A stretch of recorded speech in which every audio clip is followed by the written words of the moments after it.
இன்றைக்கு நாம் எப்படி உபவாசம் இருக்க வேண்டும் அப்படின்றது தான் பார்க்க போறோம். முதலாவது, மற்றவர்கள் தன்னை பார்க்க வேண்டும் அப்படின்றதுக்காக உபவாசம் பண்ணக்கூடாது. மத்தேயு 6ல சொல்லியிருக்கு, காட்டிக்கொள்வதற்காக அல்ல. அடுத்தது, உணவை தவிர்ப்பது மட்டும் உபவாசம் அல்ல.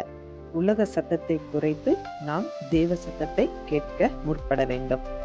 அடுத்தது, பைபிள் வாசிக்கணும், பிறரை மன்னிக்கணும், ஏழைகளுக்கு உதவ வேண்டும்.